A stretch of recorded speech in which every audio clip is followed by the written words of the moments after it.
پیغمبر صلی الله علیه وسلم معاذ بن جبل تویلی و معاذ مجاړه ان البکاء من الشیطان د غم په وخت کې دا جړه د شیطان د طرف نه. نو دا حدیث صحیح دی او که نه؟ او دویمه دا چې پیغمبر صلی الله علیه وسلم وایي څنګه چې موږ اورېدلي د خپل زوی په مرګ باندې جړلي او د ملګرو په مرګ باندې جړلي دي، نو څنګه بیا معاذ ته وایي چې جاړه ما او جړه د شیطان د طرف نه؟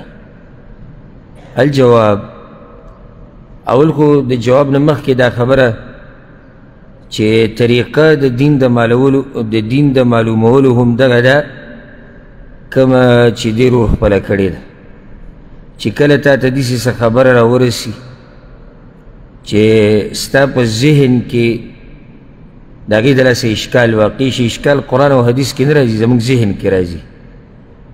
نو بیا د هغې حل دا دی چې ته به علماو ته رجوع کوې. حل یې دا نه دی چې ته په دین کې شکونه شروع کړي او یا د ځان نه فتوې شروع کړي چې دا به داسې او دا به داسې. نه ته به یو عالم ته پوهه عالم ته واپس شي او د هغه نه به تپوس وکړي چې دا مسله داسې ده، نو ما پرې پوهه کړه. دې رور چې د کوم حدیث باره کې تپوس کړی، دا حدیث بلکل صحیح دی او دا حدیث امام احمد راوړی دی، امام طبرانی، امام بزار راوړی دی او په هغې کې دا دی معاذ بن جبل رضی الله عنه چې کله پیغمبر صلی الله علیه وسلم لیږو یمن ته، واقعا موږ څو څو پیرې ذکر کړی او سیرت درسونو کې هم ذکر شوی.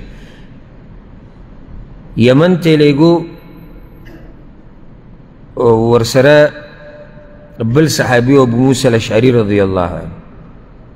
نو معاذ بن جبل په سورلۍ باندې سورو پیغمبر صلی الله علیه وسلم رخصته چې تاسو یمن ته لاړ شئ دعوت وکئ. نو دی یوې علاقې ته لیږو په یمن کې او دا بل ملګری بلې علاقې ته. نو دی په سورلۍ باندې سورو، روایت کې راځي ورسول الله صلی الله علیه وسلم یمشي تحت راحلته، او پیغمبر صلی الله علیه وسلم لاندې ورسره پیاده روان او دا د هغه عاجزي وه.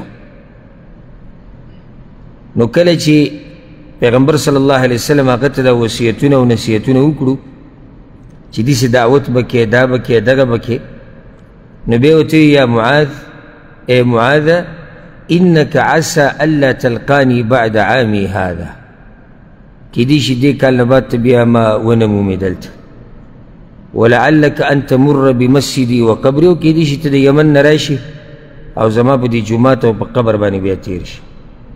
فبکى معاذ بن جبل، نو معاذ بن جبل په ژړا شو جزعا لفراق رسول الله صلی الله علیه وسلم، د پیغمبر صلی الله علیه وسلم د دې خبرې د لاسه چې زه دې ورځو کې تلو والی. نو پیغمبر صلی الله علیه وسلم ورته لا تبکي یا معاذ، معاذ جاړه مه، فإن البکاء من الشیطان، دا جړه د شیطان د طرف نه. او بیا سبحان الله همدقې شانو شوه چې معاذ بن جبل راغی او د پیغمبر صلی الله علیه وسلم په جومات او په قبر باندې تیر شو او پیغمبر صلی الله علیه وسلم بیا په دنیا کې نه دی لیدلی. نو دا حدیث ظاهر دی په دې چې د جړه نه منع راغلی ده، یعنې دې نه خو دقه واضحه کېږي چې جړه نه څه ده، منع راغلی ده. خو ګوره د شریعت یو مسله چې سړی کله معلوموي که نه، نو سړی ټول دلایل مخې ته کېږدي، د هغې نه بیا یو مسله راوباسي، ځکه دا کار د علماو دی، دا د عوامو نه دی. دا خو نن سبا د بعضو عوامو ته دا دین داسې معمولي ښکاري چې دا وړې خبرې دي او وړې مسلې دي. چېرته هم د یو حدیث نه سړی یو مسله نشي راویستی چې څو پورې دې مسله کې هغه حدیثونه ټول را جمع کړي نه. و دې حدیث نه ظاهري دا ښکاري چې جړه څه ده، منع ده، که هغه هر قسمه جړه وي. خو چې نورو دلایلو ته وګورې نو د هغې نه دا واضحه کېږي چې مطلق جړه نه ده منع، یعنې هره جړه نه ده منع، بلکې منع هغه جړه ده چې د هغې سره اواز اوچتي، د هغې سره ماتمي او د هغې سره هغه څه کېږي چې هغه د الله نافرماني پکې. یو سړی به وایي چې تا دا څنګه ووایي، حدیث کې خو منع ده چې مه جاړه.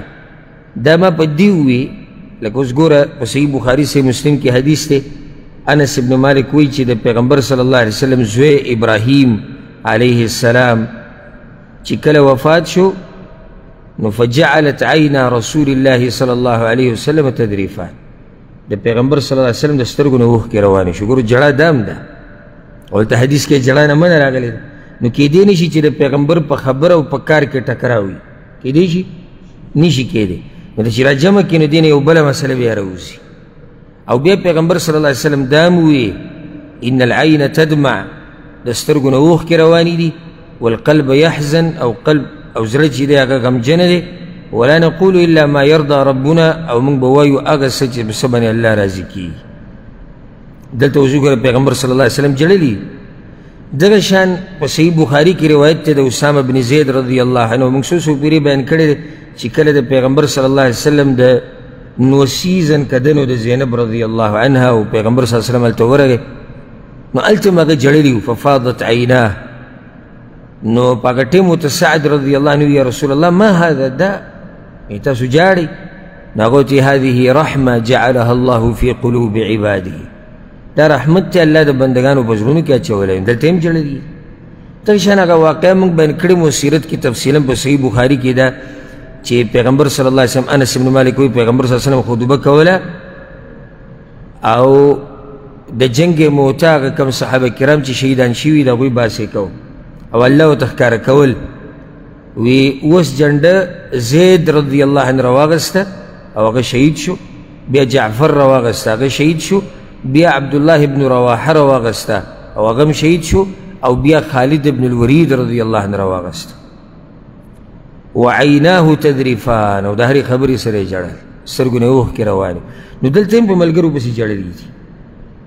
ښه، اوس نورو حدیثونو کې منع راغلې ده چې جړا نه منع راغلې. بعضو صحابه کرام هم دا سوچ وکړو د جړا نه منع معنی ده چې د هرې جړا نه منع راغلې ده. لکه دغه حدیث مخکې تېر شو که نه چې سعد رضی الله عنه پیغمبر صلی الله علیه وسلم ته سوی یا رسول الله تاسو جاړئ. یعنې د سعد په ذهن کې دا و چې پیغمبر چې د جړا نه منع کړې ده، نو دې مطلب څه دی چې هره جړه منع ده. نو پیغمبر صلی الله علیه وسلم پوه کړو چې نه نه، دا جړه د دغه هم په وخت کې د سترګو نه اوښکې تله، بغیر د جاهلیت د خبرو نه، بغیر د ماتم نه، بغیر د چغو چغارو نه جړه کول دې کې څه حرج نشته. او ځکه یو اثر کې داسې راځي یو روایت کې اگر که مرسل دی سندن، البکاء من الرحمه، چې جړه د رحمت دی او چغې وهل د غم په وخت کې د شیطان د طرف نه. نو خلاصه دا شوه، خلاصه چې دغه حدیث د معاذ دا صحیح دی، پیغمبر صلی الله علیه وسلم منع کړی و. ولې منع کړی و؟ کیدی شي پیغمبر صلی الله علیه وسلم د هغه په جړه کې اواز لیدلی او په چغو چغو جړلی. نو پیغمبر صلی الله علیه وسلم ورته چې داسې مه جاړه، دا جړه د شیطان د طرف نه. او د نورو حدیثونو کې کم نه چې جړه روا ثابتېږي، نو هغه جړه ده چې د سترګو نه ورسره اوښکې ځي او چغې چغارې پکې نه، او د ماتم پکې نه، ویر پکې نه، او دغه شان د جاهلیت خبرې پکې نه. نو داسې دا حدیثونه ټول را جمع شو. پوه شوي به اوس که نه؟ نو کومه جړه منع ده چې ویر او ماتم ورسره وي، د جاهلیت خبرې پکې، د جاهلیت کارونه لکه ګریوانونه شلول، ویښته ویسته، ځان په سپېړو وهل، چې دا پکې چغې چغارې وهل، د دې نه منع ده. هغه جړه چې د سترګو نه اوښکې ځي، زړه ورسره غمجني، دې باندې شریعت موږ نه رانیسي، بلکې دا خو رحمت دی چې الله د بندګانو په زړونو کې اچولی دی، په دې الله موږ نه رانیسي. او که دې سره معمولي اواز وي څه خبره نه ده، کله نه کله سړی په ارام جاړي، خو داسې غم پې زورور شي چې اواز هم کله نه کله خولې نه راوځي، هغه غیر اختیاري، هغه ارادي نه وي، هغه غیر اختیاري. په دې هم الله رانیونه کوي انشاءالله.